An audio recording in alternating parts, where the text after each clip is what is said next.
మన జీవితాలు మారాలంటే మన లక్ష్యం కోసం మనం శ్రద్ధతోటి పనిచేయాలి. సో, మన లక్ష్యం కోసం మనం పనిచేస్తున్నప్పుడు మనం చేసే పని పైన అలసట అనిపియదు.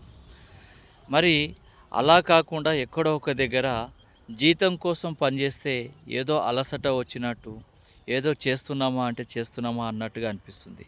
కానీ ఆ చేసే పనిని కూడా చాలా శ్రద్ధగా చేస్తే చాలా అలసట అనేటువంటిది ఉండదు.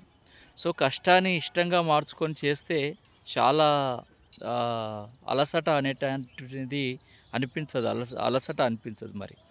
సో, ఆహ్, కొందరికి జాబులు లేక గూడా చాలామంది ఉన్నారు. కుస్ సో, అట్లని జెప్పి ఆ జాబు చేసే దగ్గర గూడా కష్టాన్ని ఇష్టంగా మార్చుకుంటే మనిషికి అలసట అనేటిది ఉండదు అనేటటువంటిదే నేను చెప్పేటటువంటి విషయం. సో, మన లక్ష్యం కోసం, మన ఆశయం కోసం, మన అవసరం కోసం మనం శ్రద్ధతోటి పని చేస్తే ఖచ్చితంగా మనం అనుకున్నది సాధిస్తాం.